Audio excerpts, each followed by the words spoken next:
Ang susunod na programa ay rated PG. Ito ay nangangailangan ng patnubay at gabay ng magulang para sa mga batang manonood.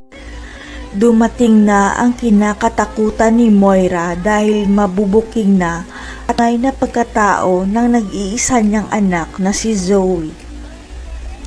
Matinding karma ang dumating kay Moira dahil nabagsakan siya ng kisame dulot ng napakalakas na lindol kaya nasa kamay ni Annalyn kung mabubuhay pa siya o mamamatay.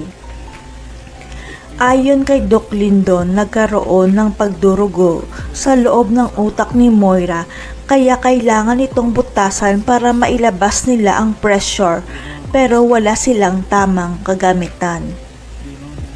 Kaya sinabi ni Annalyn na mag-improvise sila para mabutasan ang pamumuo ng dugo sa loob ng utak ni Moira kaya binalikan ni Doc Lindon ang barena na nakita niya. Biglang lumaki ang mga mata ni Zoe nang makita niya ang barena na hawak ni Doc Lindon dahil ito pala ang gagamitin nila ni Annalyn sa pagbuta sa ulo ng mami niya. Tutol si Zoe sa gagawin ng dalawang doktor sa mami niya pero kailangan nilang gawa ng paraan para mabuhay si Moira dahil hindi sigurado kung kailan sila makakalabas. Pero hindi si Doc Lindon ang magsasagawa ng operasyon kay Moira dahil si Annalyn ang magbubuta sa ulo ni Moira dahil sa kanya galing ang ideya para masagip si Moira. Handa na si Annalyn sa gagawing operasyon kay Moira kaya pinaandar na niya ang barena at inilapit sa ulo ni Moira nang biglang dumating ang mga rescuers sa lokasyon nila. Nakahinga ng malalim ang tatlo lalo na si Zoe nang makita ang mga rescuers kaya dali-dali nilang dinala si Moira sa ambulansya para maoperahan kaagad sa Apex. Pero pagdating sa Apex, busy lahat ng mga doktor dahil maraming pasyente ang kailangan ring operahan kaya nagulat si Annalyn nang magmakaawa sa kanya si Zoe.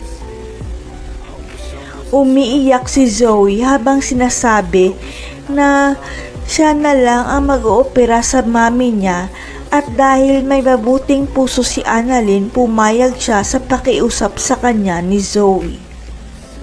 Subalit, kailangan ng dugo ni Annalyn sa gagawing operasyon kay Moira, kaya si Zoe ang nag-alok na siya ang mabibigay ng dugo sa mami niya para mas madali. Pero kailangan mo nang i-check sa laboratory kung match ang dugo ni Zoe kay Moira. Kaya nagalit si Zoe dahil anak naman siya ng ooperahan pero walang magawa si Zoe kundi maghintay.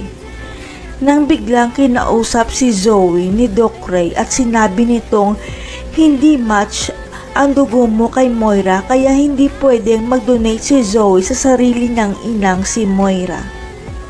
Ang hindi alam ni Zoe, ipinasa ni Doc Ray ang DNA sample niya sa kaibigan niya dahil nagtaka ito kung bakit hindi sila match ni Moira at laking gulat niya sa lumabas na resulta. Sapagkat ang lumabas na resulta 0%, hindi match ang DNA ni Zoe at Moira. Ibig sabihin hindi sila tunay na mag-ina kaya sasabihin ni Doc Ray kay Doc RJ ang natuklasan niya. Totoo kayang ampun lang si Zoe ni Moira para mas lalong humaba pa ang drama? Mailigtas kaya ni Annalyn si Moira kaya magkakautang na loob sa kanya ang kalaban niya? Abangan.